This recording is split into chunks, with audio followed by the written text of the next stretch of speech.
Shalom, selamat pagi saudaraku yang dikasih dalam Tuhan. Mohon maaf sedikit terlambat tadi ada yang hadir. Mari kita sama-sama akan melanjutkan kita di renungan Jumat pagi pada pagi hari ini. Kita masih tetap di Injil Markus. Hari ini kita akan belajar dari Markus pasal 4 ayat 30 sampai dengan ayat 34. Kita akan berdoa terlebih dahulu. Kami bersyukur kepadamu, biarlah hari ini kami boleh menikmati renungan ini dengan hati yang penuh dengan sukacita, karena kemurahan Tuhan menyertai kami semua. Terima kasih, urapi kami, urapi hamba-Mu dalam nama Yesus. Amin. Saudara yang kasih dalam Tuhan, Markus pasal 4 ayat 30 sampai 34 itu berisi tentang perumpamaan tentang biji sesawi. Nah, Bapak Ibu yang kasih dalam Tuhan, saudara, biji sesawi saya tidak akan menjelaskan begitu rinci ya, tetapi itu adalah sebuah biji yang lebih kecil daripada pasir yang kecil ya, sangat kecil sekali. Tetapi ketika Yesus berbicara tentang biji sesawi, Yesus juga pernah bilang bahwa apapun juga yang kamu katakan, asalkan tidak bimbang maka dan kamu percayai, gitu kan. Dan semua bisa terjadi. Tetapi kalau kita belajar tentang iman ini, maka seringkali kita diperhadapkan, ini biji sesawi yang kecil tapi kita punya iman. Dan itu kalau kita punya iman sebesar ini, kita bisa melakukan segala sesuatu yang semua bisa terjadi. Bahkan bisa memindahkan gunung, kata Tuhan. Tapi yang terjadi adalah seringkali bahwa Yesus menjadi lebih kecil daripada biji sesawi. Artinya biji sesawi menjadi lebih besar. Nah, kalau kita bicara tentang dalam perumpamaan ini, biji sesawi yang kecil itu, Yesus katakan, kalau ia ditanam, maka ia akan tumbuh menjadi sesuatu yang lebih besar. Dari peristiwa tentang perumpamaan biji sesawi, Yesus sebenarnya sedang menggambarkan bukan tentang bijinya ya, karena kalau kita belajar siapa sih Yesus di ini, perumpamaan di Injil Markus itu begitu simpel, lugas, sangat sederhana sekali, karena memang Injil Markus berbeda dengan Injil-Injil yang lain.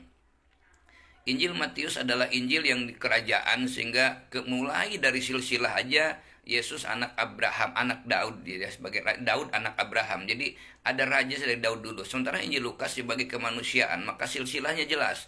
Tetapi kemudian kalau kita melihat Injil Yohanes itu tentang iman, yang mulai adalah pada mulanya adalah firman bersama dengan Allah, dan firman itu adalah Allah.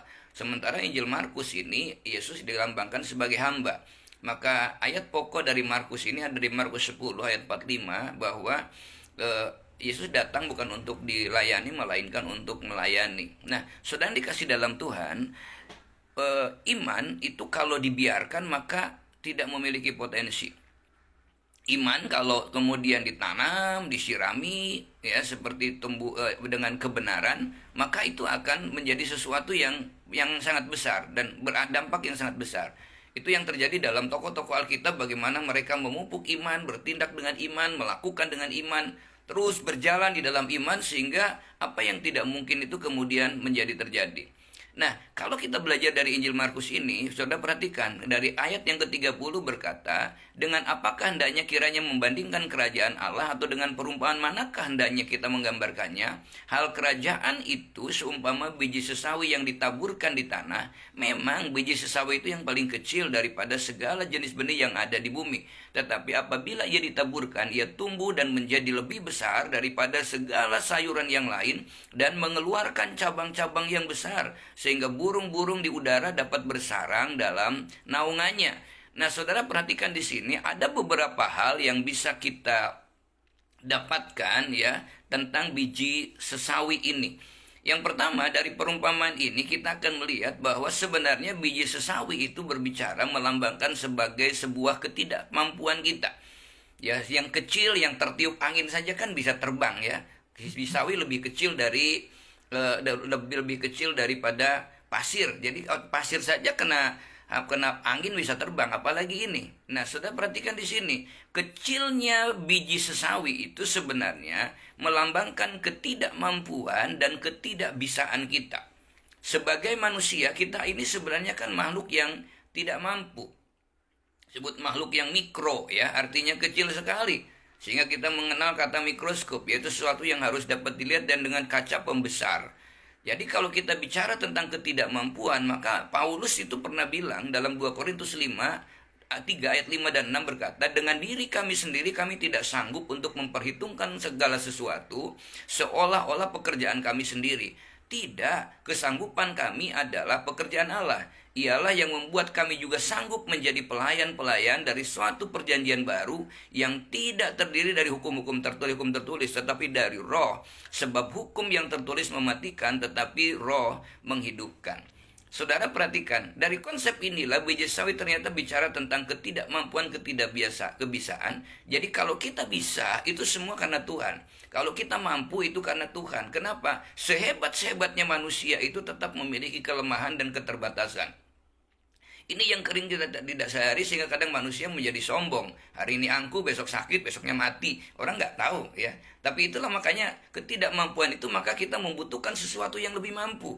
Makanya katakan iman sebiji sesawi. Kalau yakin gitu ya, Yesusnya lebih besar daripada sawi itu, kita yakin betul bahwa Allah itu lebih besar dari persoalan kita. Dia terlebih besar. Kata firman Tuhan, roh yang ada dalam hidupmu itu lebih besar. Paulus menyebutnya bahwa hidupku bukannya aku lagi, tetapi Kristus yang hidup dalam aku. Makanya dia berkata, aku hidup, aku bergerak, dan aku ada. Itu semua karena anugerah Tuhan. Nah, saudara dikasih di dalam Tuhan, makanya ketika dia berbicara tentang potensi yang dia miliki, kehebatan yang dia miliki, Paulus tidak menganggap itu sebagai kepunyaan dia, milik dia, tetapi semua itu digerakkan, dikerjakan oleh Allah. Itu yang kita mau belajar di sini, saudara dikasih dalam Tuhan, dan itu yang bisa memampukan kita. Nah, seringkali ada orang yang berkata, kalau kita bicara mengenai iman, kadang kita juga bicara mengenai kesombongan ya. Ada hal-hal orang yang berbeda begini, saya ini orang beriman, tetapi hidupnya sombong ya. Saudara perhatikan, iman itu sebuah pengertian bahwa saya tidak mampu sebenarnya. Karena iman itu adalah dasar dari segala sesuatu yang kita harapkan, bukti dari segala sesuatu yang kita lihat, dan kita berjalan itu dengan iman. Tapi kalau kita mengaku saya mampu, saya begini, saya beriman, maka saya mampu. Saudara, itu keliru. Kalau saya beriman, maka Tuhan yang mampu. Kalau saya beriman, maka Allah yang mampu. Kalau saya ini kecil, maka Tuhan yang besar.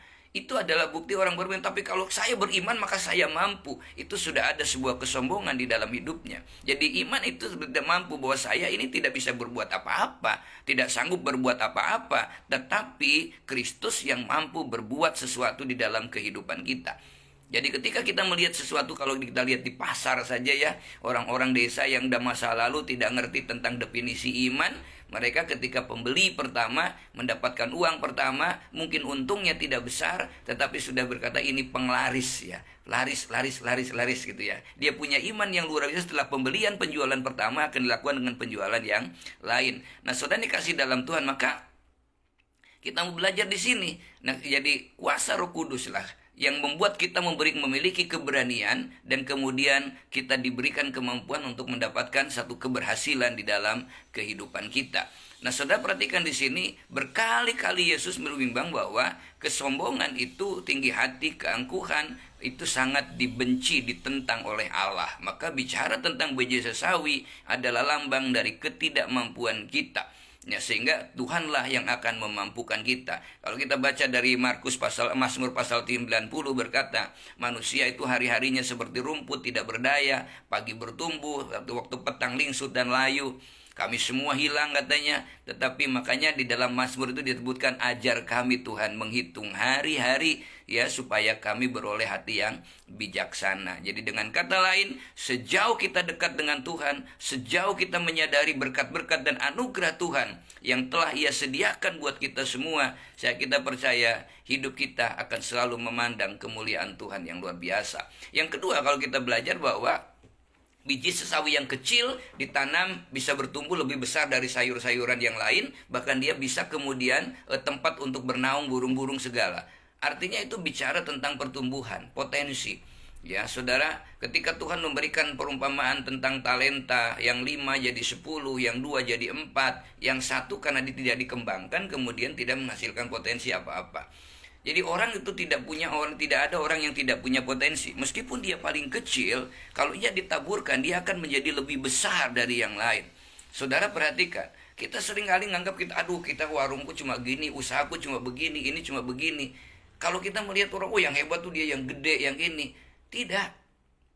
Bahkan di dalam memberi persembahan pun kepada Tuhan, kadang kita merasa, dia bisa persembahan 1 juta. Saudara, tapi ada orang yang katakan pejanda miskin itu hanya punya 2 peser saja, itu yang paling besar. Kalau kita punya uang 100, keikhlasannya itu waktu masih belum punya apa-apa lebih ikhlas daripada kaya loh sebenarnya. Mengapa? Kalau kita punya uang 100, temennya punya butuh 50 ribu, kita gampang kasihkan. Tapi nanti kalau kita sudah punya 100 juta, suruh memberikan 10 juta, kadang itu agak lebih keberatan lagi.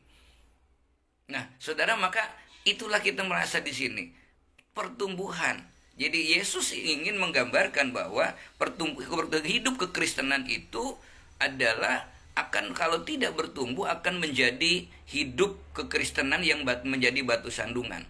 Ya, contohnya gini, kita Kristen tapi tidak bertumbuh, ya masih kita berzina, masih kita melakukan segala sesuatu, keegoisan, ingin menang sendiri, munafik. Itu bukan sebuah hidup kekristenan yang dikehendaki Allah. Memang yang namanya bertumbuh kan tidak instan langsung dalam 1 hari. Ada satu proses, satu demi satu mungkin kebiasaan. Makanya ada buah-buah roh itu kan tidak langsung 9 gitu ya, tapi satu-satu mulai. Kenapa? Karena sebuah pertumbuhan. Ya, pertumbuhan-pertumbuhan inilah yang kemudian bisa dilihat dan bisa dibaca. Bukan kita yang menyimpulkan, oh saya sudah tidak berdosa loh, ya, saya sudah sabar loh, saya sudah tidak sombong loh. Tapi kemana-mana kita menceritakan tentang keberhasilan kita. Nah, saudara perhatikan, jadi bila hidup Kristen tidak bertumbuh, sebenarnya kita bukan Kristen yang sebenarnya, ya. Tapi orang Kristen yang sejati adalah orang yang menjadikan Yesus sebagai dasar utama di dalam kehidupannya. Jadi sama seperti bayi yang awalnya tidak mengerti apa-apa, kemudian dia tadinya mungkin hanya menuntut saja, kalau lapar menangis, popok basah menangis, dia minta perhatian dan terus saya ingin perhatikan. Kadang-kadang kita yang memperhatikan yang begitu lebih.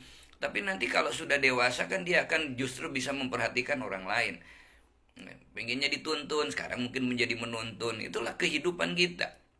Jadi setelah ia bertumbuh, maka kemudian kita tidak lagi kemudian minta perhatian, tapi bagaimana kita menjadi perhatikan. Semakin dewasa seseorang, semakin memiliki kerinduan untuk menyenangkan hati Tuhan.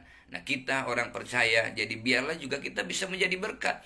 Yang namanya beribadah itu kan bukan hanya di gereja saja 2 jam. Tapi bagaimana apapun juga yang kamu kerjakan, yang kamu perbuatlah itu seolah-olah untuk Tuhan dan bukan untuk manusia. Yang ketiga, saudara, kalau kita bicara tentang biji sesawi, juga bukan hanya bicara tentang pertumbuhan, tetapi biji sesawi juga melambangkan tentang iman kita.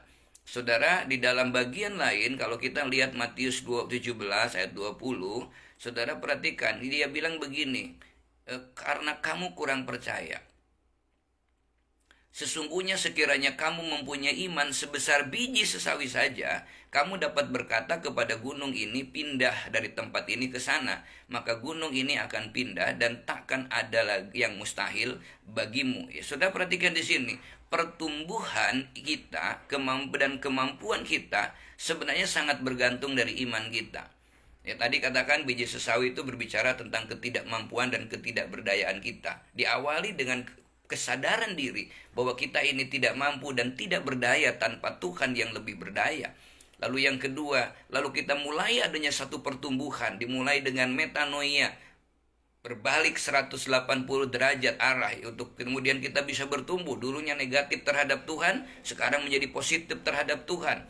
Ya saudara, dulunya positif terhadap dosa, sekarang menjadi positif terhadap segala sesuatu yang menyenangkan hati Tuhan. Tetapi itu tidak akan pernah terjadi ketika tidak dimulai dengan iman.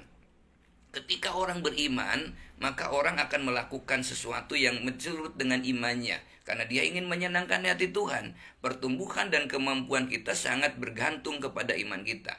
Itulah makanya Yesus pernah berkata, jika anak manusia itu datang kembali, masihkah dijumpai iman di bumi?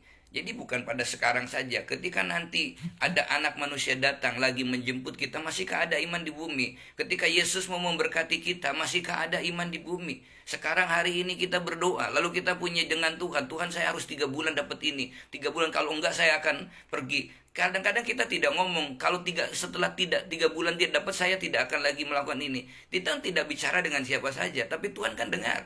Berapa banyak buktinya orang yang awalnya setia kemudian menjadi tidak setia, awalnya rajin menjadi tidak rajin, awalnya semangat menjadi tidak semangat. Mengapa? Pasti ada sebuah kekecewaan bahwa ekspektasinya tidak seperti dengan kenyataan yang dihadapi.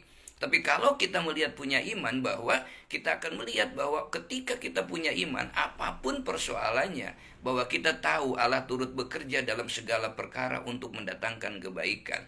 Nah, pertumbuhan iman itu justru akan teruji ketika seseorang mendapatkan persoalan demi persoalan, sehingga dia akan menjadikan persoalan itu menjadi batu lompatan untuk melakukan yang lebih besar lagi. Sama seperti Thomas Alva Edison yang memberikan sebuah percobaan sampai 10.000 kali gagal.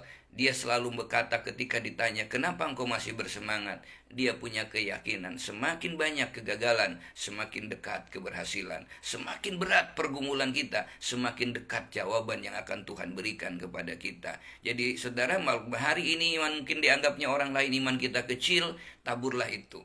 Karena deretnya akan bukan menjadi deret hitung, tapi menjadi deret ukur ya. Jadi 1 jadi 2, 2 jadi 4, 4 jadi 8, potensinya akan begitu. Jadi ayo kita tabur firman, kita praktekkan di dalam kehidupan sehari-hari. Saya bisanya hanya memberi senyum kepada orang, ya kita lakukan itu dulu. Ya kalau saya bisa menolong orang dengan yang lain, besuk saja, ya lakukan itu dulu. Saya hanya bisa menjadi ini, lakukan itu dulu. Nggak bisa melakukan sesuatu yang lain. Nanti Tuhan yang akan menambahkan. Ya saudara, Tuhan yang akan memberikan pertumbuhan. Kata Tuhan, barang siapa setia terhadap perkara yang kecil, Tuhan akan memberikan tanggung jawab yang lebih besar. Bukan perkara yang besar loh, tanggung jawab yang lebih besar. Jadi dalam hari ke sehari kita terus maju, maka iman kita akan terus bertumbuh, dan akhirnya kita maju di dalam kemenangan, dan kita akan menjadi berkat bagi banyak orang. Kenapa? Karena kita tahu kita hidup dari anugerah kepada anugerah, dari kemenangan kepada kemenangan. Bukan kita yang hebat, tetapi Yesus yang hebat. Bukan kita yang mampu, tapi Yesus yang memampukan. Jadi meskipun kita tidak tahu apa yang akan terjadi, tapi percayalah, Yesus tahu betul apa yang terbaik buat kita. Meskipun hari ini kita tidak mampu, percayalah, Yesus sanggup yang akan menuntun memampukan kita. Ketika kita tidak berdaya, Yesus yang akan menggendong kita. Maka akan ketika kita jatuh pun, kata Tuhan, kita tidak dibiarkan sampai tergeletak, sebab ada tangan Tuhan yang menopang kehidupan kita. Kita akan masuk di minggu-minggu bulan pas pekan Pentakosta. Kenaikan Tuhan memberikan kejaminan dan kepastian. Lalu ada pekan Pentakosta yang kita tahu bahwa Roh Kudus itu adalah sepribadi yang sanggup kemudian menolong, menuntun, memampukan kita. Tuhan Yesus memberkati. Shalom dan selamat berkarya di dalam perkenan Tuhan. Dalam nama Yesus. Amin.